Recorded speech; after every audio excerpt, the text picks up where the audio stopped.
Good morning, viewers. This is Extreme News with Raphael Mbochi.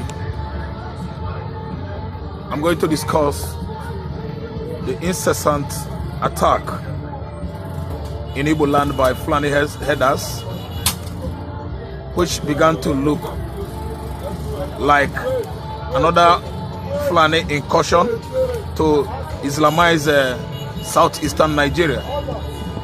Anyway, recently we've seen how Soludo and the rest of the governors of the southeastern Nigeria initiated Udogachi and Aguneche Mba.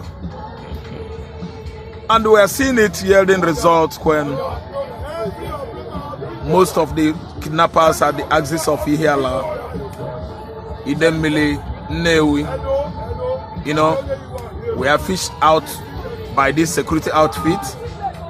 Anyway, I can actually tell you that they are doing good work, but there are many questions to ask here. How actually do they know that these youths that were being killed, on daily basis by these security, outfits are actually criminals? How do they know? Because the court has not, proven them to be one. There are many of them that were disallowed, demised, Kpai last week, 6 in Anambra State, to be precise. Then at the axis of Ihiala, Mbide, where we have border with Imo State, 4 of them were disallowed, neutralized by Aguneche Mba and Udogachi. What is bothering there is so bothering, bothering everybody there is who have been, actually informed Udogachi and Aguneche Mba that these youths are actually criminals. Because recently we find out how kidnappers, Fulani kidnappers, were about to abduct an Anambra man. And this newly launched security outfit foiled it, and they got 3 of them arrested. So now we began to actually ask questions. Could be they succeeded on abducting the Anambra man? The whole communities, the Anambrans, could be thinking it was IPOB, it was ESN, it was criminals, it was the cultists. But we actually find out that the abductors were 3 Fulani men, their assailants. They discovered that their assailants were not Igbos, though they were arrested, 3 of them. So what I'm trying to say is that there are many lawless activities, people taking laws into their hands. There are lawless activities going on in Anambra State. I don't see these, our southeastern governors, as people that are competent enough to handle the office they find themselves, in. Like Hope Uzodinma, Charles Soludo, Peter Mba of Enugu State. I think there are many things wrong with these southeastern governors, with the exemption of Barrister Alex Oti, the governor of Abia State. So what I'm trying to say is that a woman that was kidnapped, the GTB woman, informer, that was kidnapped after paying millions as ransom to her abductors, she was disallowed. She was neutralized by the kidnappers, dumped inside the gutter by the roadside. What we are saying is that what is it that gives people the insight, the understanding that the people that abducted the former and actually, killed her were the IPOBs or ESN or Anambra kidnappers or Imo kidnappers? It has not been proven. Nobody could actually tell what is going on in Igbo land. There is much insecurities going on in the southeastern Nigeria, orchestrated by these Fulani herdsmen and the bandits that are all over the southeastern forest and even southwestern forest. So what I'm trying to say is that comment of the day under Tinubu is not doing enough to make sure that all the Yoruba forests all the Igbo land forests are curbed, of these bandits, Fulani headers, and Boko Haram invasion. Because actually you find out that what is going on in the southwestern Nigeria are at least another spate of insurgency. As we know, it is only in the northeastern region of Borno State is where we have insurgency like Boko Haram, bandits, and so on and so forth. But in Igbo land today, in Delta State today, the whole forest have been taken over by Fulani headers. Let me just insert example what is going on in Anambra local government. The Fulani invaders are all over the local government of the previous governor of Delta State, Ifeanyi Okowa, disaliving, kidnapping, maiming, raping our women in the forest over there, especially in Abo. Abo is now witnessing a different spate of insecurity. All the forest, all the farmland in Abo in Delta State has been invaded by the Fulani headers. And the Nigerian soldiers are doing nothing. And Nigerian police are doing nothing. And the DSS is just after freedom fighters. DSS are after Simon Ekpa. Nigerian military are after Simon Ekpa, and then they come. And these headers are doing their bloody games well in the forests across Nigerian states.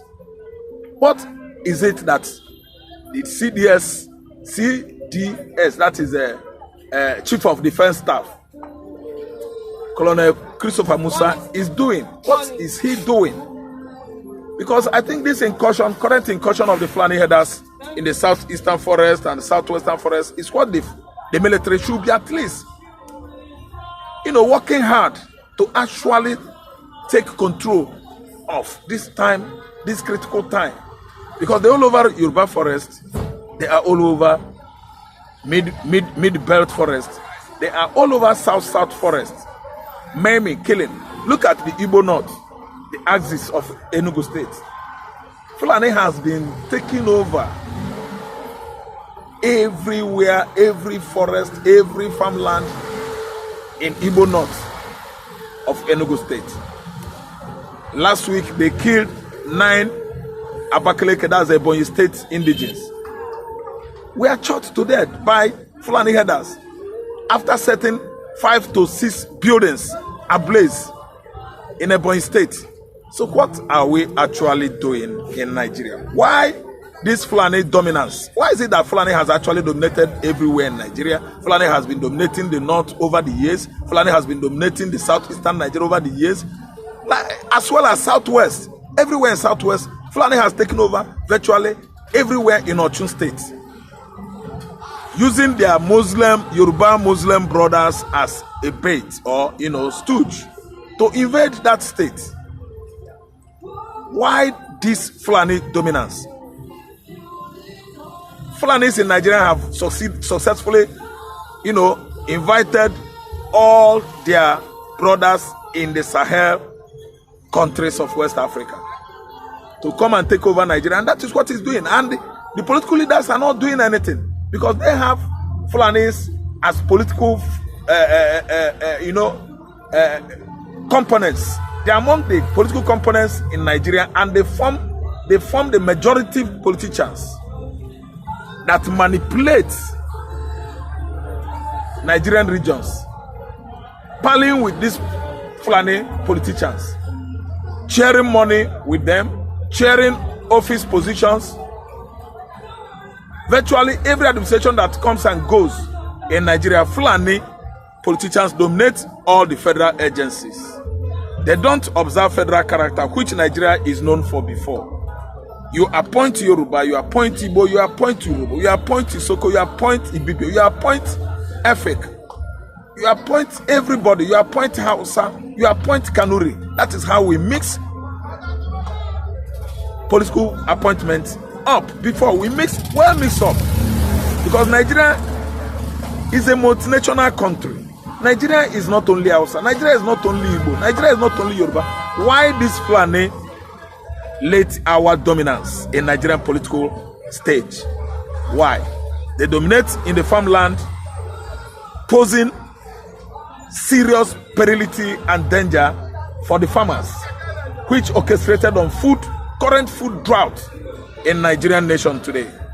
Why Fulani dominance? Why is Fulani everywhere? Why is Fulani everywhere in Nigerian government, everywhere in the bush, everywhere in the let me say in the waterways? Fulani has worked hard to at least for federal to occupy Nigerian waterways, so that they will have the infantry to be grazing along the rivers, grazing people's farmland, grazing people that are cultivating rice in the various swamp regions, swamp areas in Nigeria.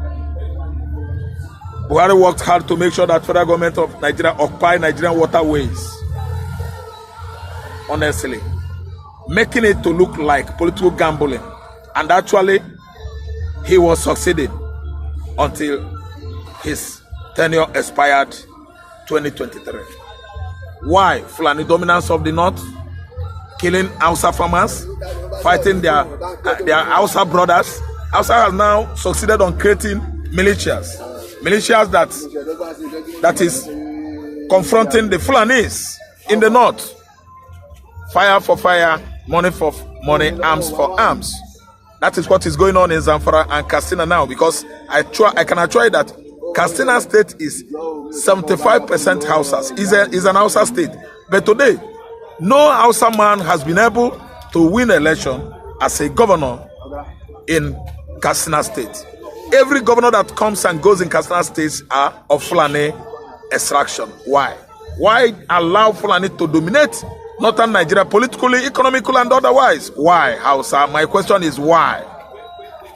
Why? Fulani's dominance in Nigeria has gotten out of hand. It's now becoming a plague, like locust, like worm, eating everything that we have cultivated in the farmland. That is what Fulani are now to Nigerians. Why? Why Fulani dominance, controlling their Igbo, political opponents, turning all of them into errand boys, errand politicians. Why has Igbo politicians relegated himself to all manners of civilities and the servitude to the Fulanis? The other day, I watched in a great bewilderment, where when Hope Uzodinma visited the previous administration, the head of state, let me say head of government, that is Buhari. It was raining appraisal, raining what? Eulogy, raining praises on Buhari. Buhari that has not gone to school, Buhari that has not gotten his GCE, Buhari that did not even go to Cambridge. He so, claimed to have acquired the certificate of Cambridge. Buhari did not. Buhari was a certificateless president that ruled Nigeria straight 8 years. Because of what? The kind of selfish gains and interests Nigerian politicians are getting from the centrality. The Yoruba man, the only thing he knows is mingle with the Fulani, inflate contracts. From there, 45% will go into his pocket. Igbo man, all he knows is mingle with his political friend, a Fulani man, inflate contracts amounts, remove 50% and put inside his pocket. The rest of Igbo people, the rest of his subjects in the southeastern Nigeria as a governor or as a political contractor, minister, or maybe he's holding any federal office or agency's position. He doesn't care. From there, he will be gaining, making his money. That is Igbo man for you, turning his back on against his kinsmen. All he knows that he's doing it well, getting the money making the money with all his Fulani political friends. We are tired of all these political gamblers who have invaded this country for how many years now?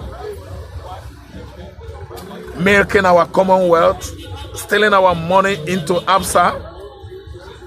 All their offshore accounts in Europe, America are being loaded with billions of naira.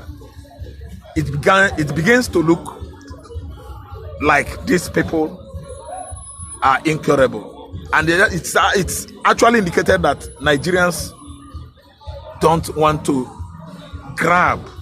take back what is theirs. Nigerians are so docile, and over complacent, going their normal businesses, and actually they have taken it as their natural destiny, that this is what God has at least created Nigerians for, to relax, to be complacent, to be docile, watching these political thieves milking away our money, sucking our crude oil money only for themselves and their families, turning their backs on the Nigerian people. This is uncalled for. This is very dangerous. It is unnatural. It is un-African. And this cannot be our African tradition. To go and steal money that belongs to the public is an abomination in Igbo land. You don't dip your hands into public purse. In Igbo land, it is an abomination. It's an abominable act. A money that belongs to a group of people, you keep it. It's a very sacrosanct money. You don't toy with it. But today we see our politicians, they have gone to the length of stealing our money. And it begins to look like game and gambling. And they are succeeding on doing so.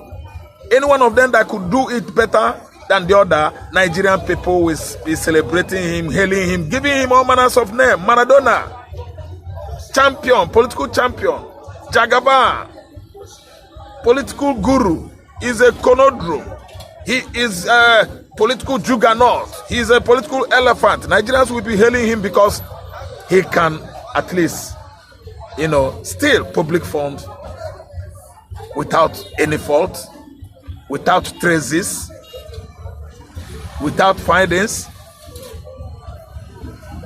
If the security officers, launch manhunt for him to find out how actually he steals the money, there will be no traces. That is when Nigerians begin to do what? To hail all these political thieves, predators we have in Nigeria today.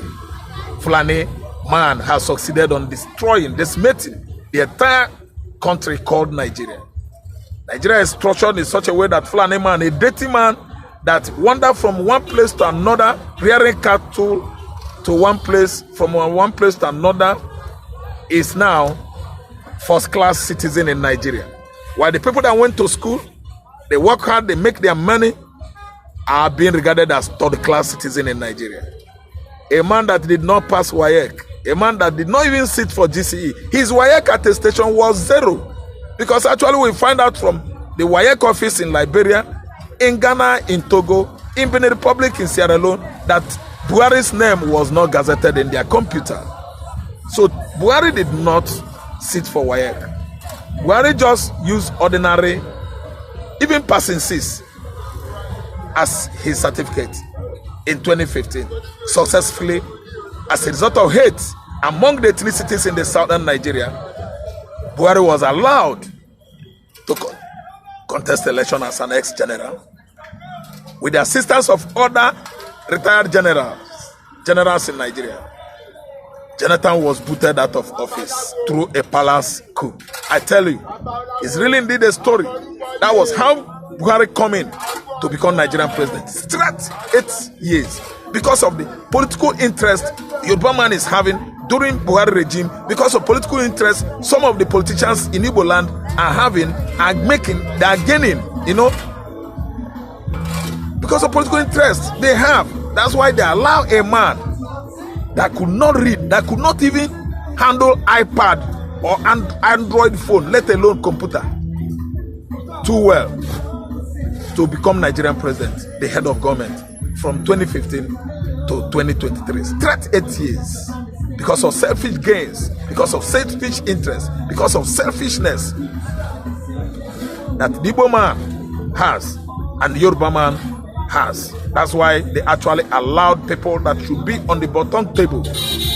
When you talk about classification in our society today, to be first class, number one citizen in Nigeria. Because Yoruba man does not like Igbo man. And Igbo man can never like Yoruba man. Two of them are fighting themselves, thereby allowing the Fulanis to control the politics the polity of this country. It is uncalled for. It is highly unnecessary. It is highly downgrading. Honestly, it is not a prevaricated or repudiated statement. It is a raw truth from me. The only issue that is bothering everybody in the north that called himself Fulani, and everybody in the southwest that said he's a Yoruba man, is Nnamdi Kanu. Biafran issue. Nnamdi is a terrorist. IPOB is a terrorist. Man, Fulani has succeeded on spoiling what our heroes, past heroes, Nnamdi Azikiwe, Awolowo, and the rest of them has built because of what? Political gains, tribal sentiment, and ethnic bigotry. The most ethnicized nation in Africa is the Fulani nation. Very, very selfish, very, very religious. They have gone up to the length of fighting Igbo man from 1967 to 1970, and the new war has begun. The war of the religion, the religious war. They want to bring Sharia to southeastern Nigeria so that Sharia will be used as our local law in Igbo land. That's why Sultan of Sokoto has sent his message across to southwesterners, Yoruba land, to get prepared that Sharia should be used in various Muslim communities in the southwest. Now Yoruba man is kicking against it. Why? You allowed them in 200 years ago, 18th century, when they marched towards, Ller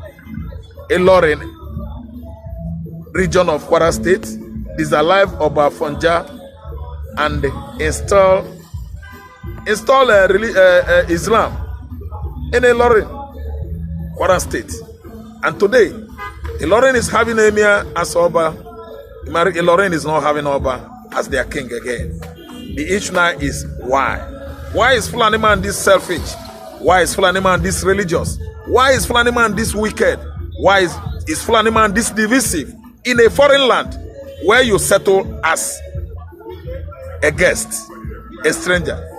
You spread your tentacles of religious bigotry and wickedness, maiming and killing and bringing down the people, the original owners of the land, subjected them to all manners of slavery and servility.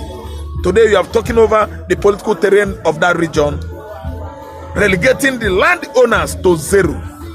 Hausa, Ndo, sorry.